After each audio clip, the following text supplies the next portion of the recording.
Do lado democrata, as pesquisas de intenção de voto para escolher o candidato oficial do partido são lideradas pelo ex-vice-presidente Joe Biden, de 76 anos, o senador Bernie Sanders, de 78, e a senadora Elizabeth Warren, de 70. Caso um deles seja eleito à presidência, será a pessoa mais velha a chegar à Casa Branca para um primeiro mandato. O detentor do recorde é o atual presidente, o republicano Donald Trump, que tinha 70 anos quando venceu a eleição de 2016 e agora, aos 73, busca um segundo mandato. O debate ganhou força no início deste mês, quando Sanders sofreu um ataque cardíaco durante a campanha e teve de ser submetido a uma cirurgia para a colocação de 2 stents em uma artéria. De um lado, aos que questionam a capacidade física e mental de septuagenários para desempenhar o que é considerado um dos empregos mais difíceis do mundo, comandar o governo dos Estados Unidos. Mas críticos dizem que o foco na idade revela preconceito contra pessoas mais velhas, e afirmam que o importante são as propostas e posições políticas dos candidatos. Dizem ainda que o simples fato de Biden, Sanders e Warren enfrentarem a rotina frenética da campanha mostra que estão preparados física e mentalmente para os desafios da presidência. Segundo Chappell, que estuda questões relacionadas à idade e envelhecimento, pessoas mais velhas são mais capazes e adaptáveis do que indicam os preconceitos e estereótipos. Na minha experiência, e também como mostram estudos, pessoas com 70 anos têm ótima memória, às vezes melhor do que pessoas mais jovens, afirma. Um candidato precisa ter no mínimo 35 anos para concorrer à presidência dos Estados Unidos. Mas deveria também haver um limite máximo de idade. Essa questão, que já rondava a eleição anterior, quando Trump concorria com a democrata Hillary Clinton, que na época tinha 69 anos, voltou a ser debatida recentemente. No mês passado, o ex-presidente democrata Jimmy Carter, de 95 anos, entrou na discussão ao dizer que deveria haver limite de idade. Mesmo se eu tivesse apenas 80 anos, se fosse 15 anos mais novo, não acredito que conseguiria cumprir com as responsabilidades que tinha quando era presidente, declarou, ao responder, em tom de brincadeira, se havia considerado a possibilidade de concorrer nestas eleições. Carter, que deixou a Casa Branca aos 56 anos, em 1981, após perder a reeleição, não se referia a nenhum candidato especificamente. Mas o debate ocorre em um momento em que o Partido Democrata tenta decidir se a melhor estratégia para evitar mais 4 anos de governo Trump é apostar em um político mais experiente ou em um representante da nova geração. As eleições legislativas do ano passado levaram ao Congresso muitos democratas jovens, como a deputada Alexandria Ocasio-Cortez, que acaba de completar 30 anos e é considerada por alguns uma das estrelas da nova geração. Mas a liderança do partido ainda está nas mãos de políticos na casa dos 70 anos, como a presidente da Câmara dos Representantes, Nancy Pelosi, que tem 79. Líder na maioria das pesquisas, Biden entrou para o Senado em 1972, quando alguns de seus adversários na busca pela nomeação democrata ainda nem haviam nascido.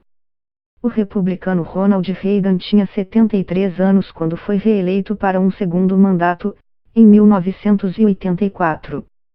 Quando deixou o cargo, em janeiro de 1989, Reagan era o presidente mais velho da história dos Estados Unidos, aos 77 anos.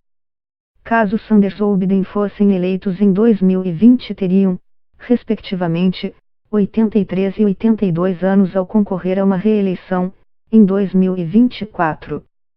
Antes de Reagan, o presidente mais velho era William Henry Harrison, que foi eleito aos 67 anos, em 1840, e morreu um mês depois da posse, em 1841. Theodore Roosevelt, que assumiu o cargo em 1901, aos 42, é o mais jovem presidente da história americana. Entre os riscos comumente associados à idade estão o de declínio cognitivo, problemas de memória e dificuldade de processar novas informações. Estudos também afirmam que o risco de doenças como câncer, Alzheimer e problemas cardíacos aumenta com a idade. O próprio Reagan enfrentou boatos sobre sua saúde mental nos anos finais de seu governo. Ele acabou sendo diagnosticado com o mal de Alzheimer em 1994, 5 anos depois de deixar o poder. Mas muitos consideram problemático aplicar dados estatísticos sobre a população geral em um indivíduo em particular e afirmam que a idade psicológica é mais importante do que a fisiológica.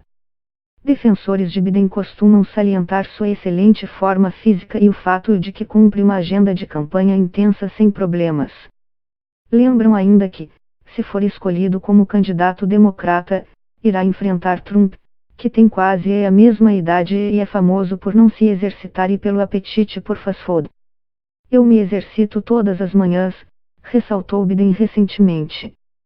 Ele costuma dizer que os eleitores têm o direito de questionar sua idade e sua capacidade física e mental e, assim como Sanders e Warren, prometeu divulgar seus dados médicos antes das primárias, que começam em fevereiro.